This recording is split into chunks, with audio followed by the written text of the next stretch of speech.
Et notre invité politique ce matin dans le cadre de la campagne des Européennes, c'est Jordan Bardella. Bonjour. Bonjour. Merci beaucoup. Merci de votre invitation. Merci d'avoir accepté notre invitation. Vous êtes la tête de liste du Rassemblement national pour ces élections, le parti dont vous êtes le président. On est ensemble pendant 30 minutes pour une interview en partenariat avec la presse régionale, représentée par Christelle Bertrand du groupe La Dépêche. Bonjour Christelle. Bonjour Yann, bonjour Jordan Bardella. Bonjour madame.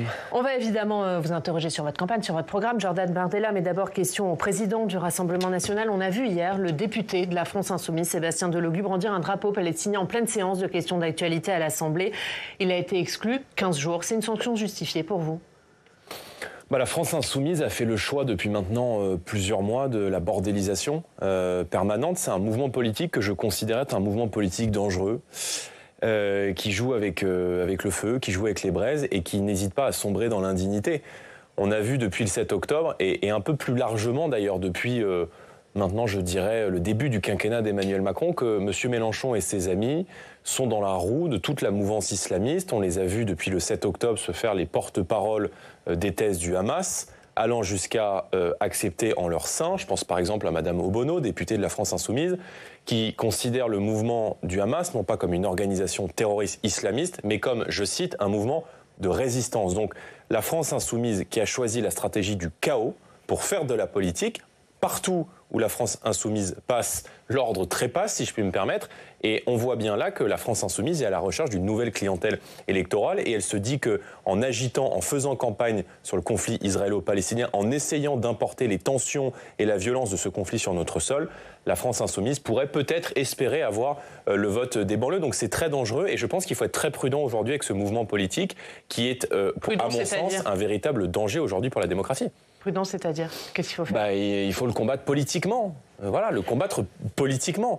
Lorsque on considère que ce qui a été commis le 7 octobre dernier en Israël, que les pogroms qui ont été commis sur le sol israélien, sur des civils, sur des innocents, relèvent de la résistance et non du terrorisme, alors là, il y a un cap qui est franchi. Là, la question, c'était sur la reconnaissance de l'État palestinien. Hier, pendant les questions d'actualité, Emmanuel Macron, hier, s'est dit favorable à la reconnaissance de l'État palestinien, mais à un moment utile, pas sous le coup de l'émotion. Vous êtes sur la même ligne ? Bon, c'est une question qui est éminemment complexe et sur laquelle toutes les grandes puissances se sont un peu cassées les dents depuis 60 ans. Aron disait qu'il y a parfois des conflits dans le monde qui sont inexpiables. Et je pense que le conflit israélo-palestinien, précisément, est de cela. Moi, j'épouse la position française historique qui a toujours été celle de défendre la reconnaissance de deux États avec un État palestinien qui sera en capacité d'assumer ses droits, mais aussi ses devoirs. Aujourd'hui, reconnaître un État palestinien au moment où nous nous parlons, ça serait légitimer le Hamas. Par conséquent, on ne peut pas aujourd'hui reconnaître un État dont un mouvement politique, organisation terroriste islamiste, souhaite l'anéantissement et la destruction de son voisin. Quel serait le bon moment pour... qu'est-ce qu'il faut ? Écoutez, si c'était... Pardon. Quelles sont les conditions qui doivent être... Général de Gaulle disait « Vers l'Orient compliqué, je voulais avec des idées simples ». Mais je pense que si ça a été si simple dans ce conflit, ça se saurait. Et si même des grandes puissances comme les États-Unis, avec notamment les accords d'Oslo au début des années 90, ont échoué à cette tentative, je dis que rien n'est simple. Donc ça doit rester un horizon, mais évidemment qu'au moment où nous nous parlons, et compte tenu de ce qui s'est passé le 7 octobre, reconnaître aujourd'hui statutairement un État palestinien, ça serait évidemment légitimer l'action terroriste du Hamas. Donc oui, évidemment que sur ce sujet, il a raison, ça doit rester un horizon, mais au moment où nous nous parlons, ça paraît inexpiable. Emmanuel Macron qui vient de passer 3 jours en Allemagne pour une visite d'État, il a encore un sens aujourd'hui, le couple franco-allemand ? Le couple franco-allemand, il aura toujours du sens. Il doit encore être le moteur de l'Union européenne pour vous ? C'est l'histoire, c'est la géographie, c'est la civilisation qui veut cela. Maintenant, dans un couple, il doit toujours y avoir un peu d'équilibre. Or, on s'aperçoit que ce couple franco-allemand est un peu déséquilibré. Et on se rend compte aujourd'hui qu'une grande partie des décisions européennes qui sont prises au bénéfice de l'Allemagne, au détriment de la France. Moi, je ne me complais pas à ce que l'Union européenne se construise au seul bénéfice de l'Allemagne. Je vous donne un exemple très simple. L'un des questions, des enjeux majeurs de ces élections européennes, c'est le pouvoir d'achat. J'ai fait du pouvoir d'achat l'un des enjeux majeurs de ma campagne. Je souhaite, si nous arrivons demain au pouvoir, que la France retrouve un prix français de l'électricité et que les Français ne voient plus ce qu'ils ont contribué à financer pendant très longtemps, c'est-à-dire la filière nucléaire, une énergie pas chère grâce au nucléaire, voit le prix des factures et le prix de l'électricité en France adossé sur les prix du gaz, notamment du gaz allemand. Je suis en désaccord avec cette logique. Aujourd'hui, l'Allemagne tire profit de ce marché européen de l'électricité. Je ne souhaite pas que la France soit privée de cet atout comparatif qui, pendant longtemps, lui a permis, grâce au nucléaire, d'avoir une énergie décarbonée, pas chère, bonne pour les entreprises, mais bonne aussi pour les familles. Donc, il convient sans doute de remettre un petit peu d'équilibre dans ce couple qui m'apparaît disproportionné. Il faut rompre ce partenariat privilégié depuis plusieurs années entre la France et l'Allemagne. Mais on ne rompt pas un partenariat, certainement pas avec d'autres pays, certainement pas avec nos voisins. Avec d'autres pays. Je pense que la France doit défendre ses intérêts.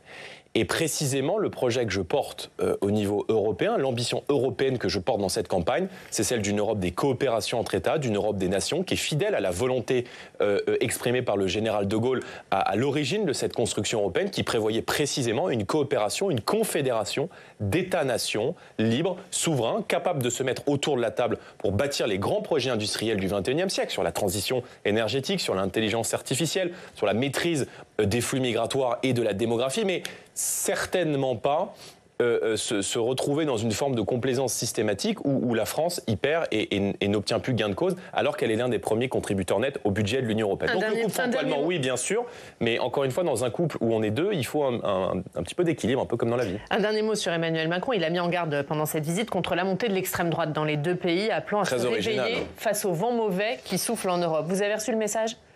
Mais c'est très original, mais il a que ça à dire. En tout cas, il a dit. Comment vous l'avez pris ? Emmanuel Macron, quoi qu'il se passe, il est content. C'est-à-dire qu'on est à quelques jours des élections européennes. Le Rassemblement national, et je l'ai vu sur votre antenne hier matin, et en tout cas dans les intentions de vote, donné à 34%, c'est-à-dire à un niveau historique, et donc j'appelle évidemment les Français à se mobiliser pour rendre ces intentions de vote possibles. Il ne se remet pas en question sur les raisons pour lesquelles aujourd'hui sa candidate est donnée à 15% et le premier parti d'opposition à 34%. Il y a des inquiétudes majeures sur lesquelles il n'apporte pas de réponse. Et c'est aussi le bilan de l'Europe de Macron. La baisse du pouvoir d'achat avec l'augmentation des factures d'énergie de 45% depuis 2 ans. La submersion migratoire aujourd'hui à des niveaux records.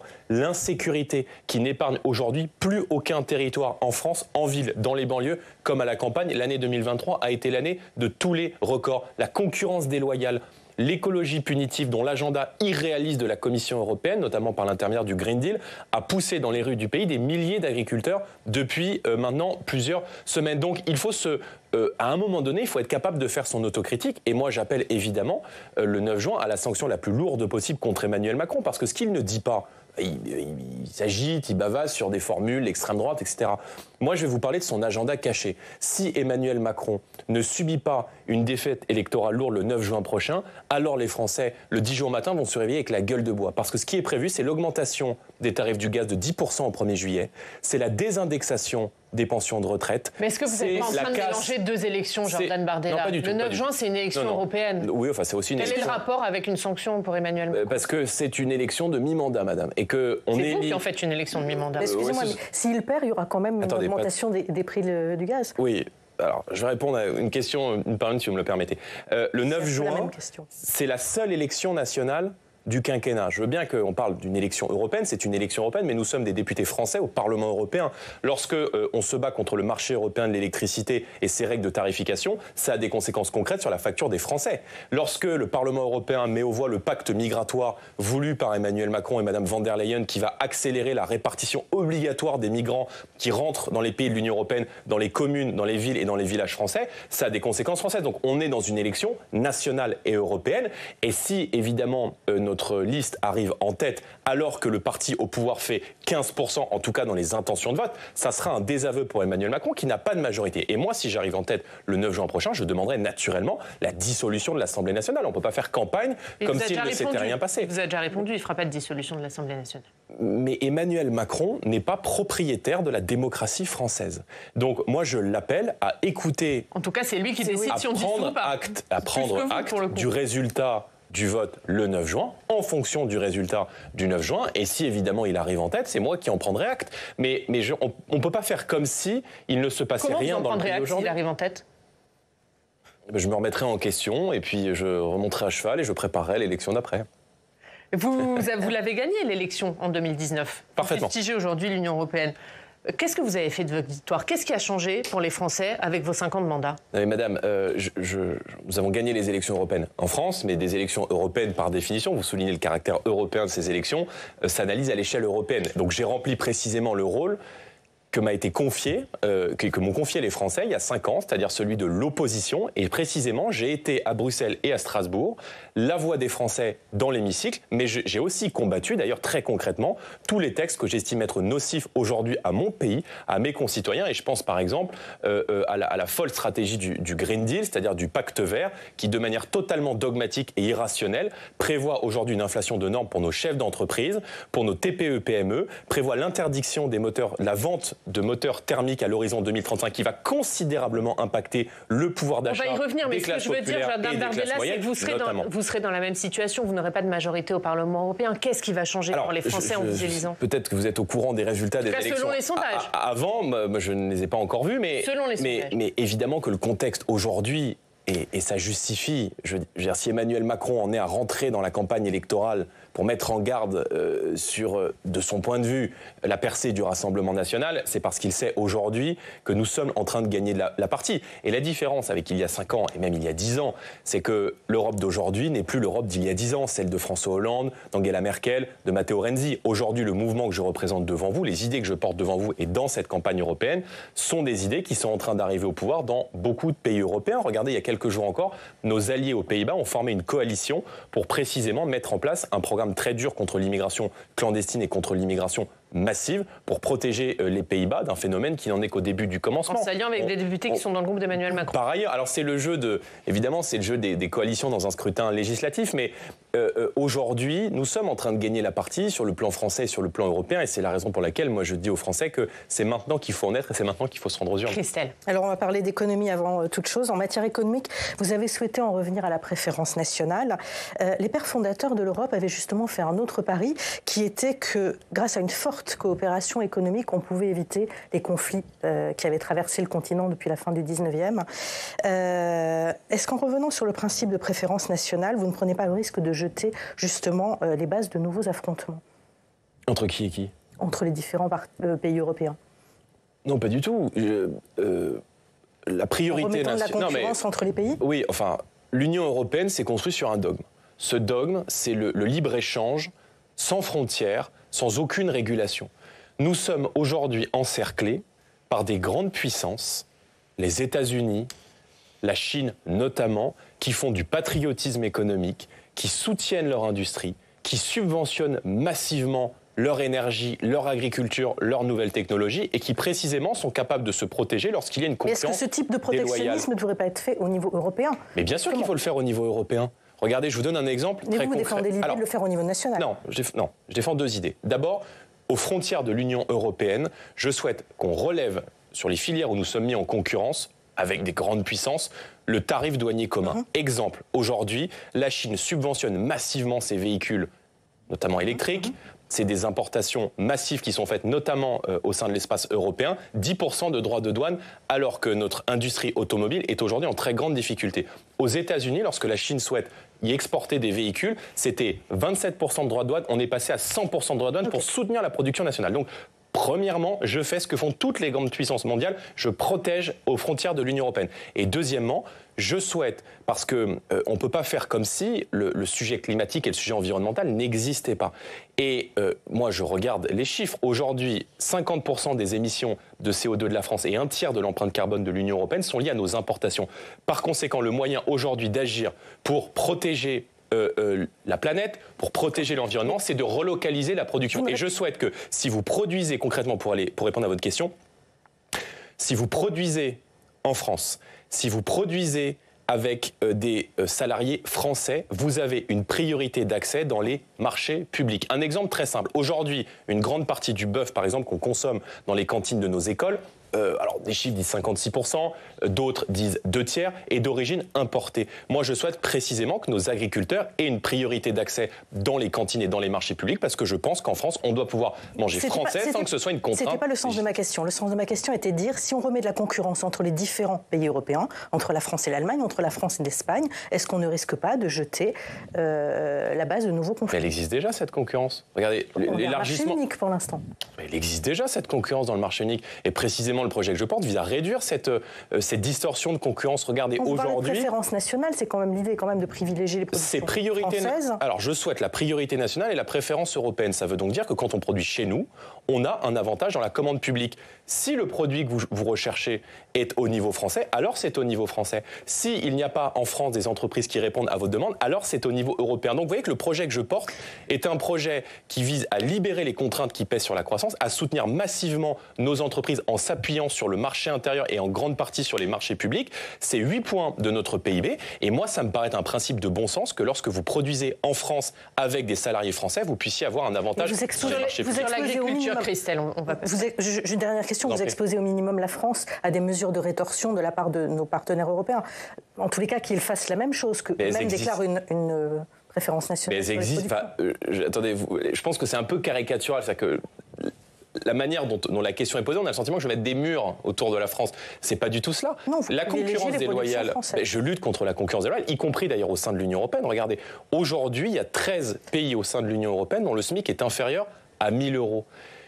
Aujourd'hui, pour une entreprise française, il est très intéressant, en tout cas relativement intéressant, de délocaliser sa production pour s'installer à l'est de l'Europe, de la même manière qu'avec les travailleurs détachés.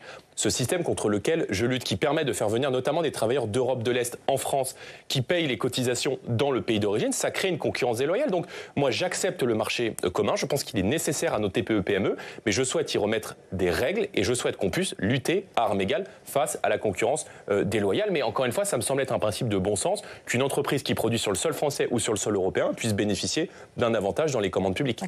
En matière agricole, oui, c'était la fin des traités de libre-échange. Or, certains de nos productions en dépendent, je pense au vin, je pense au fromage, mais il y en a d'autres. Est-ce que ces productions ne risquent pas d'en souffrir? J'ai un exemple en tête. En 2009, par exemple, les États-Unis ont décidé de taxer à 300% la production de Roquefort. C'était une mesure de rétorsion puisqu'on avait interdit l'importation de bœuf aux hormones en Europe. Est-ce qu'on ne s'expose pas à ce type de mesures de rétorsion? D'abord, moi je souhaite que on ne va pas sortir des accords commerciaux en mettant des murs. Je veux de la réciprocité. C'est-à-dire que je veux que lorsqu'on négocie un accord commercial, il y ait de la réciprocité. C'est-à-dire que on refuse par principe l'idée de faire venir sur notre sol des produits qui ne respectent pas les normes économiques, sociales, sanitaires ou environnementales qu'on impose à nos agriculteurs. Et c'est ce que contestent d'ailleurs beaucoup d'agriculteurs.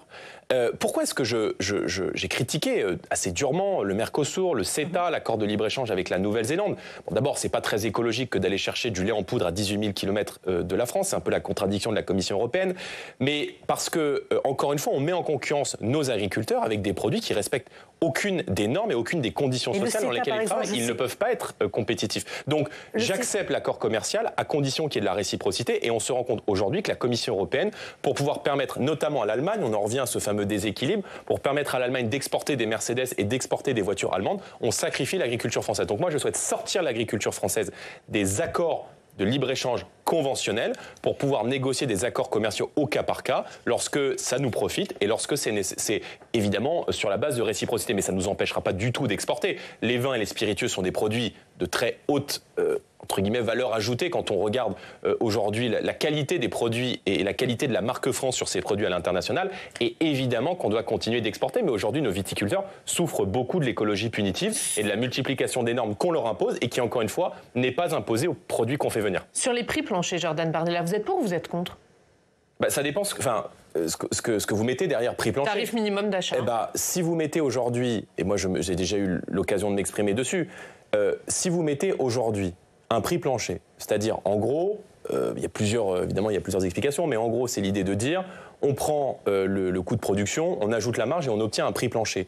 Dans une économie ouverte, ce système n'a pas de sens. Il n'a pas de sens. Pourquoi ? Parce qu'il est très facilement contournable et constitue, ce que j'avais dit à l'époque, une trappe à pauvreté. C'est-à-dire que, évidemment, que la grande enseigne de distribution, si elle estime que le prix plancher ne rentre pas dans son intérêt au niveau français, elle se tournera vers des producteurs européens. Si vous le mettez en place au niveau européen, elle se tournera vers des producteurs internationaux. Mais vous parlez de trappe à pauvreté, juste Marine Le Pen, ça fait 3 campagnes présidentielles qu'elle défend des prix planchers. Non, elle défend l'idée du prix garanti. Le prix garanti, c'est un dispositif qui est un peu différent. Des prix planchers seront instaurés pour permettre à nos agriculteurs de vivre dignement de leur travail. Oui, mais en fait, il y a plusieurs lectures. Il y a le prix plancher version France Insoumise, qui consiste à mettre des normes partout. Il y a le prix plancher version Monsieur Macron, qui, dans une économie ouverte, n'a aucun sens. Nous, on défend le principe du prix garanti. Il y a le prix plancher version Jordan Bardella et le prix plancher version Marine Le Pen également. Ce que j'appelle le prix garanti, parce que c'était pas très clair, et au moins là, c'est clair. Le prix garanti, ça veut dire quoi ? Ça veut dire qu'une fois par an, il y a des négociations commerciales entre la grande distribution et les producteurs où on fixe un prix.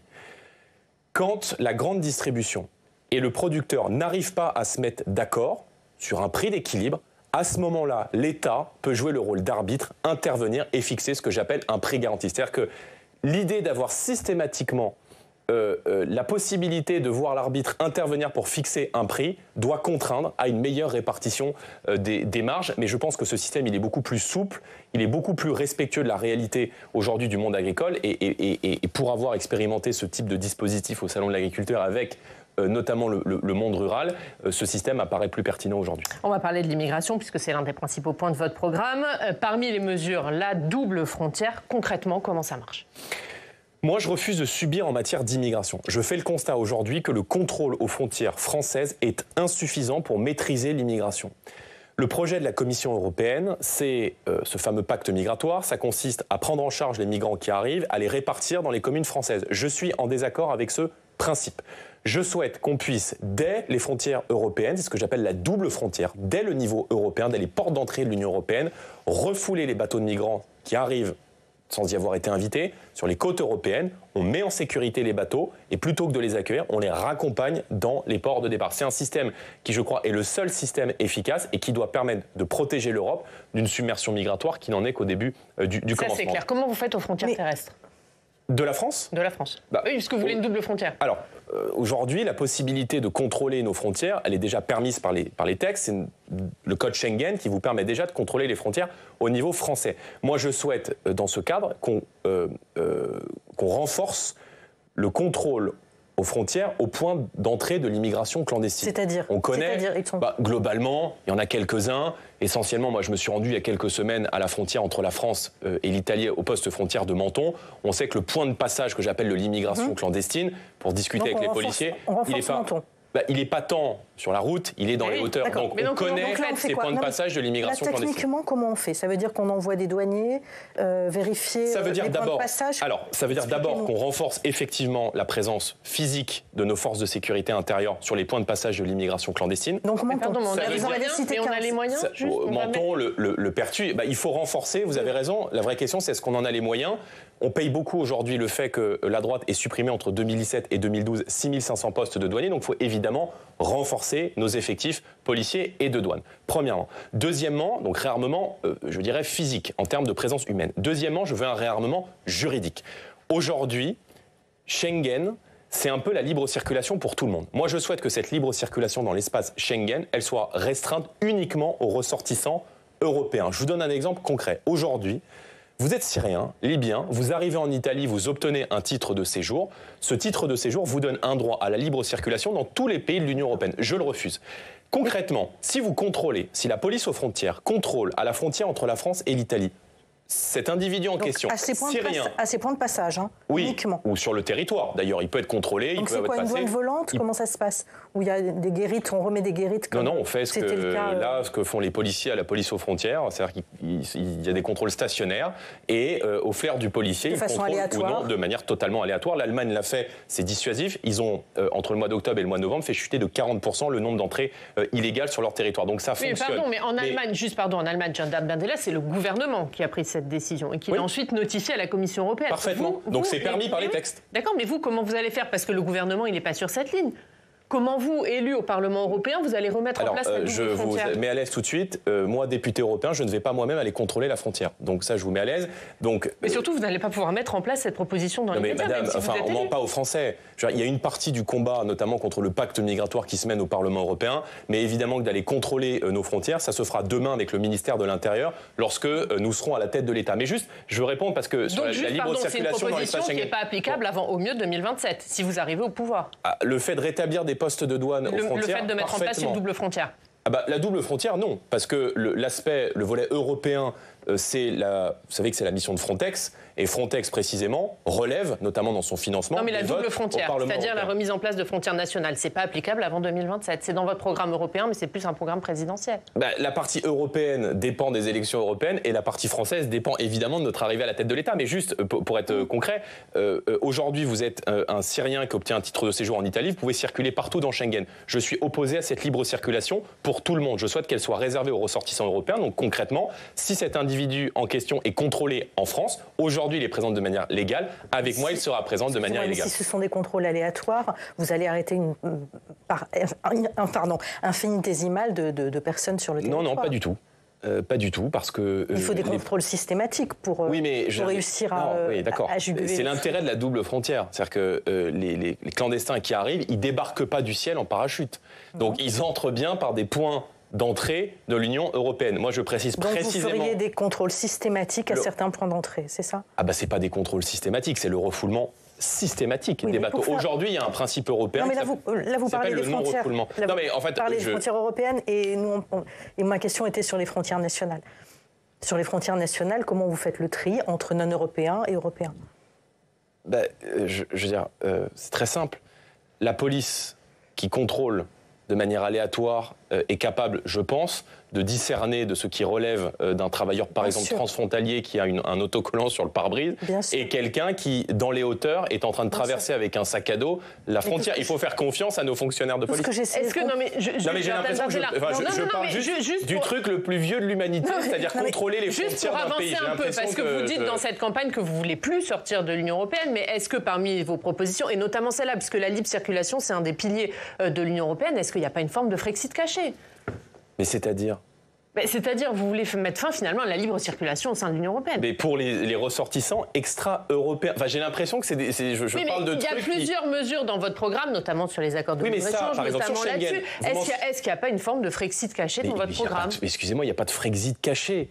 Je veux dire, le fait de maîtriser ses frontières, ça ne veut pas dire sortir de l'Union européenne. Je vous donne un exemple très simple. L'Allemagne, l'a fait. Deuxièmement, vous avez raison sur Schengen, il faut changer les règles de fonctionnement de Schengen. Mais le simple fait de dire on met des contrôles aléatoires aux frontières, la France l'a fait en 2015, on l'a fait à la COP21 et on le fait en ce moment même au point de passage de l'immigration clandestine. Je dis juste, si on veut juguler l'immigration, il faut un réarmement juridique de l'État et il faut surtout un peu plus de moyens humains. Mais tout ça vient évidemment en appui de ce qu'on fera au niveau européen. Mais croyez-moi, en matière d'immigration, on ne fera pas pire que les gens aujourd'hui au pouvoir qui veulent faire rentrer à peu près tout le monde. Une petite question politique. Vous avez débattu avec Gabriel Attal il y a quelques jours. Je voulais savoir ce que vous aviez pensé de ce débat et notamment une image m'a questionné. On vous voit sourire et plaisanter en coulisses. L'ambiance était bonne finalement, contrairement à ce qu'on a vu sur le plateau. Avec Gabriel Attal ? Ouais. Mais écoutez, là aussi, c'est un peu... je n'ai pas l'impression de décoder un mythe, mais... Je respecte les gens. C'est-à-dire que même si on n'est pas de ma famille politique, moi j'ai du respect pour Gabriel Attal comme personne, mais ça ne m'empêche pas d'être un adversaire farouche du Premier ministre et de Gabriel Attal politiquement, mais ça ne m'empêche en rien, lorsque je le croise par exemple avant un débat, de le saluer et de le saluer à l'issue du débat. Qu'est-ce que vous avez pensé de l'échange sur le fond alors sur le fond, j'ai pensé que d'abord j'ai trouvé Gabriel Attal extrêmement arrogant. Et je pense que quand on est Premier ministre, on est tenu à une forme à la fois de stature, de respect aussi pour l'opposition. On doit accepter que tout le monde ne pense pas comme soi. Voilà. Et c'est un peu la difficulté avec les macronistes depuis maintenant 7 ans. Et en réalité, sur le fond, on a là des gens qui mentent matin, midi et soir comme des arracheurs de dents. C'est-à-dire que, on évoque tout à l'heure les factures d'énergie, parce que je pense que c'est l'un des grands enjeux de ces élections européennes aussi. Le sourire narquois de Gabriel Attal qui nous explique que les factures sont en train de baisser au moment où je lui dis qu'il y a 45% de hausse de factures depuis 2 ans et que les Français n'arrivent plus à se chauffer, à se soigner ou à se loger. Je pense que c'est un motif d'exaspération pour des millions de Français. Mais Moi, j'aime le débat et je pense que le débat, il est important pour la démocratie. Et en réalité, on voit bien que dans cette élection, il y a une confrontation sincère entre l'Europe de Macron, qui doit encore s'élargir, dont on doit transférer encore plus de leviers de souveraineté à Bruxelles, et l'Europe des nations, qui s'appuie sur des réalités, celles que je porte. Vous appelez les électeurs de droite au vote utile, au vote pour vous par rapport à Marion Maréchal, par rapport à François-Xavier Bellamy. Sauf que selon les sondages, François-Xavier Bellamy et Marion Maréchal, s'ils sont élus, siégeront dans des groupes qui seront plus puissants que le vôtre. Est-ce que finalement, c'est pas vous le vote le plus inutile des trois? Non mais madame, je suis donné à 34%. Dans le dernier sondage que vous avez publié sur Public Sénat. Donc, si vous expliquez aux Français qu'un parti qui est donné à 5% sera plus puissant qu'un parti qui va gagner les élections européennes. Parce qu'il y a des groupes au Parlement européen, Jordan Bardella, vous le savez bien. Et qui est donné en capacité de remporter la prochaine élection présidentielle. Alors je pense que pas grand monde ne va être convaincu par votre argument, sauf votre respect. C'est pas un argument. Il y a des groupes au Parlement européen. Est-ce que parmi les trois groupes, ce n'est pas le vôtre qui sera le plus faible? Non, il y a des groupes jusqu'au 9 juin. Personne ne connaît l'équilibre des forces au Parlement européen après le 9 juin. Et c'est la raison pour laquelle, moi, je dis aux Français, le Rassemblement national peut obtenir la plus grosse délégation, non pas seulement française, mais la plus grosse délégation nationale du Parlement européen. Et le mouvement que je porte aujourd'hui devant vous est en train d'arriver au pouvoir dans beaucoup de pays. Regardez cette semaine encore aux Pays-Bas, où nos alliés sont en train de former une coalition, vous l'avez évoqué tout à l'heure, avec qui vous allez siéger au Parlement européen, Jordan Bardella? Aujourd'hui, on dialogue avec beaucoup de monde, beaucoup de partis politiques. Est-ce qu'il pourrait y avoir une réunion des deux groupes? Est-ce que vous pourriez siéger avec Marion Maréchal-Le Pen? Je pense que Reconquête n'aura pas d'élus. Voilà, je pense qu'ils ne passeront pas la barre des 5% pour avoir des élus, et c'est la raison pour laquelle moi je dis aux électeurs d'Éric Zemmour, voter pour Marion Maréchal et voter pour Reconquête, ce sont des votes perdus. Ils n'auront pas d'élus. Donc je leur dis, venez avec nous. Moi, je souhaite faire l'union et je souhaite faire précisément ce rassemblement des patriotes parce qu'on peut gagner non seulement ces élections européennes, mais aussi évidemment la prochaine élection présidentielle. C'est ça l'enjeu qui doit aussi tous nous rassembler. Et quels alliés vous allez chercher? Parce que vous dites que vous ne voulez plus siéger avec l'AFD. Avec qui vous allez? Aujourd'hui, on a des alliés qui siègent au sein du groupe Identité et Démocratie, dont beaucoup sont donnés en tête des élections. C'est vrai que le Rassemblement national en France, le FPÖ en Autriche, nos alliés flamands du Vlaams-Belang en Flandre. Les Pays-Bas, je le disais tout à l'heure, ils sont en train de former une coalition parce qu'ils ont gagné les élections législatives. Donc, il faut regarder ce qui se passe partout en Europe. Et aujourd'hui, on a évidemment des discussions avec beaucoup de pays européens, mais je ne peux pas préjuger de ce que sera l'équilibre des forces à l'issue des élections européennes. Moi, je suis clair, je suis contre un deuxième mandat d'Ursula von der Leyen. Vous mentionniez le parti de M. Bellamy. Le PPE, Mme von der Leyen, est issue du parti politique de M. Bellamy. Et c'est vrai que c'est un peu contradictoire de voir M. Bellamy faire campagne contre une Union européenne qu'ils ont dirigée pendant plusieurs années. Merci Jordan Bardella. Merci à vous. Merci beaucoup. Merci d'avoir été notre invité. La une de la dépêche du midi, ce sont les Européennes, la force d'empoigne. Avec de très très nombreuses listes en lice pour le 9 juin. C'est à lire dans la dépêche. Merci, on continue à parler de la campagne des Européennes tout de suite dans le club.